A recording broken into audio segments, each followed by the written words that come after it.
Islamic দৃষ্টিতে স্বামী স্ত্রীর সম্পর্ক কেমন হওয়া উচিত? ১. ভালোবাসা ও দয়া।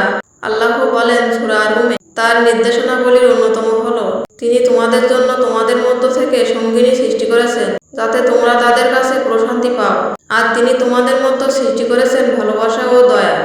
২. পরস্পরের প্রতি দায়িত্ববোধ। নবী করিম সাল্লাল্লাহু আলাইহি ওয়াসাল্লাম বলেছেন, তোমাদের প্রত্যেকে দায়িত্বশীল এবং তোমাদের প্রত্যেকের কাছ থেকে তার দায়িত্ব সম্পর্কে জিজ্ঞাসা করা হবে। বুখারী ও মুসলিম। ৩. উত্তম ব্যবহার ও আচরণ। রাসূল সাল্লাল্লাহু আলাইহি ওয়াসাল্লাম বলেছেন, তোমাদের মধ্যে সেই ব্যক্তি সর্বোত্তম যে তার স্ত্রীর সাথে উত্তম আচরণ করে। ৪. গোপনীয়তা রক্ষা। স্বামী স্ত্রীর সম্পর্কের কথা বা গোপন মুহূর্ত অন্যদের সামনে প্রকাশ করা গুনাহ।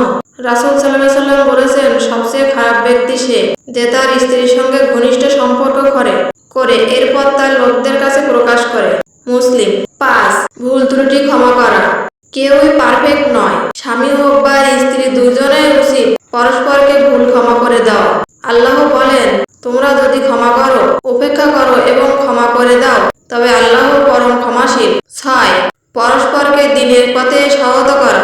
তারা যেন একে অপরকে নামাজ, রোজা, কোরআন তেলাওয়াত ও নেক আমলের প্রতি উৎসাহ দেয় এবং একে অপরের পাপ থেকে বাঁচতে সাহায্য করে। স্বামী স্ত্রীর সম্পর্কের মধ্যে যদি আল্লাহ ভিত্তি ভালোবাসা, সম্মান ও দায়িত্ববোধ থাকে তাহলেই তা হবে জান্নাতের দাম্পত্য জীবন। একটি পরিবার গড়ে উঠুক ভালোবাসা ও ঈমানের ভিত্তিতে। আল্লাহ যেন আমাদের সবাইকে আদর্শ দাম্পত্য জীবনের তৌফিক